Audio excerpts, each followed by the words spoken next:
कहते हैं कुछ लोग रिटायर होते हैं लेकिन फिर भी इतिहास बना जाते हैं। ये कहावत हम आपको इसलिए बता रहे हैं क्योंकि पिछले दिनों जिस तरीके से केंद्र सरकार द्वारा पद्मश्री अवार्ड से लोगों को नवाजा गया है, वहीं चंडीगढ़ के पर्यावरण को बचाने और सफाई करने में जो पूर्व आईएएस इंदरजीत सिंह सिद्धू हैं, उनको पद्मश्री से नवाजा गया है। वो खुद हमारे साथ मौजूद हैं। सर, पहला सवाल कि ये जर्नी किस तरीके की रही है? आपको किस तरीके से, जब आपने सफाई करनी शुरू की, क्या आपको लगता था कि आप पद्मश्री से नवाजे जाओगे? ये तो मैंने सपने में कभी नहीं सोचा था कि मुझे इतना बड़ा सम्मान मिलेगा जिंदगी में। हम तो चंडीगढ़ से प्यार करते हैं। इतना बड़ा सुंदर शहर, दुनिया भर में वेरी वेल प्लान्ड, और नेहरू जी के ज़माने में बना हुआ शहर। हम किसी तरह भी उसे बहुत प्यार करते थे, और सब लोग करते हैं ब्यूटीफुल सिटी। और ब्यूटीफुल तो ब्यूटीफुल ही होता है, उसे गंदगी में फैलाया जाए, उसे उसमें गंदगी फैलाई जाए तो गलत है। ये इस बात का मुझे पहले से दुख रहा है, और जब मुझे अब रिटायरमेंट के बाद मौका मिला, मैंने अपने तौर पर कंट्रीब्यूट करने की कोशिश की सफाई की तरफ। कुछ लोगों ने देखा, वो भी अपने तौर पर सफाई करने लगे। ये सफाई सारी दुनिया में, सारे भारत में बहुत ज़रूरी है। इतनी ज़्यादा ज़रूरी है कि अगर इंसानियत इस ज़िंदगी में कायम रहना चाहती है तो चौगिरदा साफ होना चाहिए। नहीं तो आज नहीं तो कल वो ख़त्म हो जाएगी, ह्यूमैनिटी ख़त्म हो जाएगी, गंदगी के ढेर में दब जाएगी। लेकिन सिद्धू साहब, अगर बात करें, जब आप नौकरी में थे, नौकरी पेशे में थे, तब भी आप ये इस पर मुहिम पर जोर देते थे कि सफाई होनी चाहिए, साफ होना चाहिए, जहाँ हम रहते हैं वहाँ भी गंदगी नहीं होनी चाहिए। ये नौकरी की बात नहीं, ये नौकरी से पहले ही जब इंसान पैदा होता है सुगरता देखता है, अपने माँ बाप, अपने पेरेंट्स को देखते हैं, वो क्या चाहते हैं बच्चा उनसे सीखता है। तो आगे हमने भी सीखा माँ बाप से, अपने चौगिरदे से। बचपन जवानी के ज़माने में हमने बचपन में जितनी घर में सफाई करते थे, थोड़ा हम भी हिस्सा डालते। जवानी में कभी कॉलेज टाइम पर हमारे प्रोफेसर मुंशी राम वर्मा थे, वो ले जाते थे हमें पार्कों में, और जो लोगों ने लेटरिन की होती थी, कूड़ा करकट फेंका होता था, वो कहते उठाओ, आला दुआला साफ रखो, और ये साफ शहर साफ रखो। हमें ज़्यादा समय नहीं थी, लेकिन हम उठाते थे कूड़ा। फिर एनसीसी का ज़माना, बीए में मैंने एनसीसी सब्जेक्ट लिया हुआ था।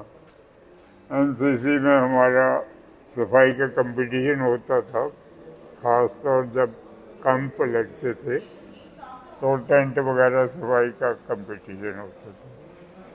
वहाँ मैं हमेशा पहले नंबर पर रहता था, और इसी दौरान 2 दफ़ा पंजाब यूनिवर्सिटी से हमें रोल ऑफ ऑनर भी मिला। तो जब हम पटियाला पब्लिक सर्विस कमीशन के थ्रू एज इंस्पेक्टर पुलिस भर्ती हो गई, तो किला फ्लावर में ट्रेनिंग के लिए हम पहुँचे। वहाँ हमें बताया गया कि सफाई कैसे रखनी है। तो पुलिस की सर्विस दौरान शुरू होते ही सफाई के बारे में बताया गया, और हमने वो सीखा, और लोगों ने भी सीखा। अपने अपने चौगिरदे में साफ सफाई रखो। तो रिटायरमेंट तक ये दिल में रहा। रिटायरमेंट के बाद हम उस रिटायरमेंट से थोड़ा ही पहले 95 में हमारे डीजीपी थे श्री केपीएस गिल। उन्होंने बोला कि भाई अब पुलिस का ज़्यादा काम ख़त्म हो गया है, टेररिज्म ख़त्म हो गया है, हमें समाज सेवा करनी चाहिए और हमें झाड़ू लेकर सड़कें साफ करनी चाहिए। और पुलिस वालों ने किया, हमने भी किया। अब 96 में मैं रिटायर हो गया। 96 के बाद चंडीगढ़ सेटल हो गया। 2000 AD से मैं 49 सेक्टर में कायम हूँ। हमारा वहाँ फ्लैट है, सोसाइटी है, IPS IAS सोसाइटी। वहाँ से मैंने टाइम ज़्यादा था हमारे पास खाली, मैं खाली रहना नहीं चाहता, तो मैंने लंबी सैर करनी शुरू की। लंबी सैर के दौरान महसूस हुआ कि कहीं ना कहीं कूड़ा पड़ा है जो नहीं होना चाहिए। Beautiful city, well planned city और इतना प्यारा शहर, इसमें कूड़ा कहाँ से आ गया।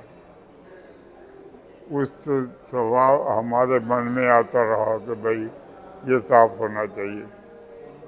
हम जहाँ तक हो सका थोड़ा थोड़ा उठा के डस्टबिन में डाल दिया, इधर उधर ठिकाने पर रखने की कोशिश की और तभी से हमारी लंबी सैर थोड़ी कम होती गई। उसके लिए टाइम कम रहा और ये सफाई का संबंध में थोड़ा ज़्यादा हो गया। तो सिद्धू साहब, आप अकेले ही सफाई करते हैं या आपके पीछे कुछ लोग भी जुड़ गए हैं आप जी को देखते देखते? मन में था कि भाई हम नंगे हाथों से सफाई कर रहे हैं, लोग हमारा साथ देंगे, लेकिन देखा कि लोग नफरत करते हैं। सफाई, वो कूड़ा फेंकने को तो नफरत नहीं करते, कूड़े को उठाने वालों को नफरत करते हैं। ये घटिया काम है, गरीब लोगों का काम है, ये कहाँ आ गया ये करने के लिए। और मुझे भी कहते थे कि ये पड़ा है कूड़ा उठा ले। वो कई दफ़ा खुद फेंक देते जानबूझकर मुझे चढ़ाने के लिए। झाड़ू मेरे पास पकड़ा देते थे कि इससे करो साफ, एक हाथों से कैसे होगा। हमने वो कोशिश की कि भाई आप जो मर्जी कहो, मेरे मन में है कि मैं सफाई करूं और मैं करूंगा, तुम्हारे कहने पर मैं रुकने वाला नहीं। तो बहुत ज़्यादा हमारे साथ नहीं हुए लोग, मैं अकेला चला था और मैं देख रहा हूँ कि ज़्यादा लोग मेरे साथ नहीं आए। थोड़े लोग कोशिश किए आध घंटा में हमारे साथ चलने की, उसके बाद छोड़कर चले गए। तो मैं महसूस करता हूँ कि कूड़ा फैलाना बुरी बात है, कूड़ा उठाना अच्छी बात है, लेकिन यहाँ आम सोच ये है आम लोगों की कि यह गंदगी में हाथ डालना अच्छा नहीं लगता। इसी कारण दाएं बाएं कूड़ा बढ़ता जा रहा है। जब आपको पद्मश्री से सिद्धू साहब नवाजा गया, कैसा महसूस हुआ? बहुत खुशी हुई। उन प्रेसिडेंट साहब और प्राइम मिनिस्टर साहब का बहुत धन्यवाद कि उन्होंने हमें इस काबिल समझा कि हम पद्मश्री हमें अवार्ड किया जाए। मैं महसूस कर रहा हूँ कि सब लोगों को पद्मश्री या ना पद्मश्री, कोई इंतज़ार नहीं करना चाहिए। अपना चौगिरदा साफ रखना चाहिए, नहीं तो इंसानों की ज़िंदगी खतरे में है। तपिश दुनिया में बढ़ रही है, जिसका कारण है कूड़ा ज़्यादा। आज मैंने अखबार में पढ़ा कि 64% दुनिया में जो तपिश पैदा हो रही है उसका कारण इंसान है। बाकी कुदरती है, तो 64% को तो हम ख़त्म कर सकते हैं, बंद कर सकते हैं। तो सब बहनों को, भाइयों को, बच्चों को यही बेनती है कि भाई तपिश को कम करने के लिए, दुनिया में इंसान को कायम रखने के लिए अपना वातावरण साफ रखो, हवा, पानी और ज़मीन साफ रखो। गुरु नानक देव जी ने बोला है, पवन गुरु, पानी पिता, माता तरत महत। अगर आप हवा की इज्जत नहीं करेंगे, साफ नहीं रखेंगे, तो आप ख़त्म हो जाएंगे। इसी तरह पानी के बिना कोई ज़िंदा नहीं रह सकता। पानी को दिन ब दिन पानी ख़त्म हो रहा है, पीने के योग पानी बहुत कम हो रहा है। ग्लेशियर वगैरह पहाड़ों पर सूख रहे हैं, दरियाओं में हम गंदगी फैला रहे हैं, फेंकते हैं कोई ना कोई कागज़, पत्थर, कूड़ा।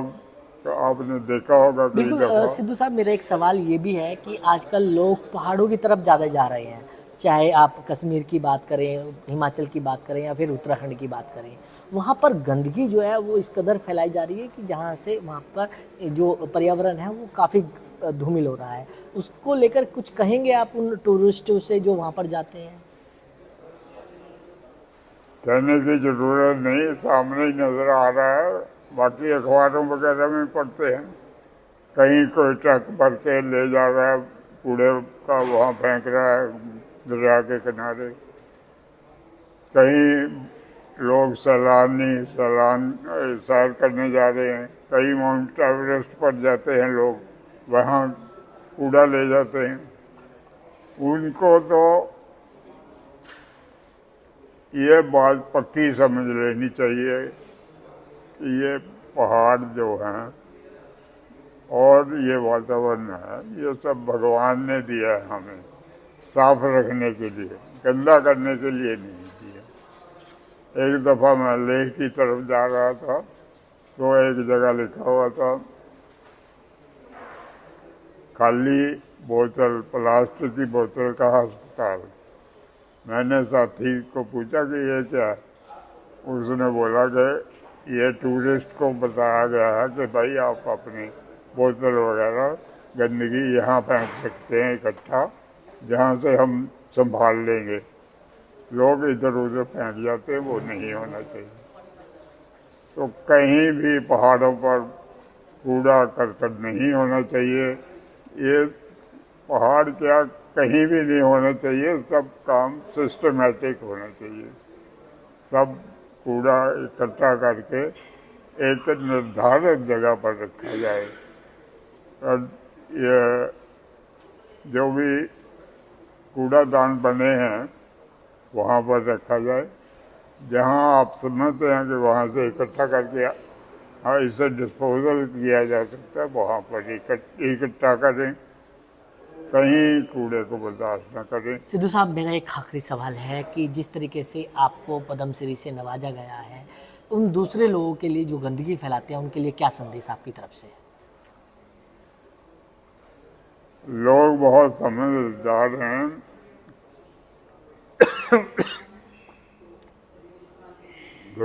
हम गुरबानी को मानने वाले हैं।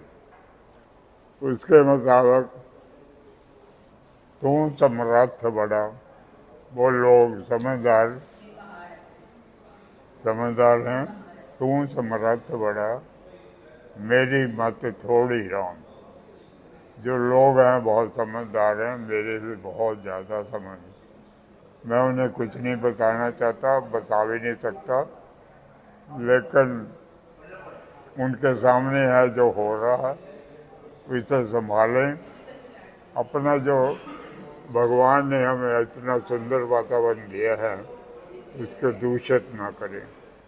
नहीं, दूषित हवा, दूषित पानी हमारे किस काम के हैं? धरती माता, जिसको हम भारत माता कहते हैं, वो उस पर हम माथा कैसे टेकेंगे अगर गंद पड़ा है सामने? तो सारी कायनात को साफ रखने की कोशिश करें, हर लिहाज से साफ। अभी आर्टिफिशियल इंटेलिजेंस के लिए बड़े बड़े सेंटर लग रहे हैं, जहाँ ज़्यादा बिजली की ज़रूरत होगी, पानी की ज़रूरत होगी। ये कहाँ से आएगा? अगर आप ये बिजली पैदा करेंगे और गर्मी बढ़ेगी। पानी ठंडा करने के लिए आप कहाँ से लाएंगे? जो पहाड़ों से आता है पानी, उसे तो हम दूषित कर देते हैं। नदी नाले, गंगा माता, ये सब समुंदर में जाते हैं। वहाँ का जो पॉलीथीन वगैरह और कोई गंदमंद है, वो हम बारिशों के जरिए फिर हमारे पास आ जाता है। वो पानी हम पीते हैं, वो हमारे सारे शरीरों में फैल चुका है। तो भगवान के लिए ये वातावरण पर रहम करो, इसे दूषित ना होने दो। तो बिल्कुल वातावरण को दूषित नहीं करना चाहिए, ये कह रहे हैं इंद्रजीत सिंह सिद्धू, जो 88 साल के हैं, लेकिन उनकी ज़िंदगी में इन्होंने एक ऐसा काम किया है सफाई का, जिससे इनको अब 88 साल की उम्र में पद्मश्री से नवाजा गया है। दिल्ली से कमल कुमार कंसल।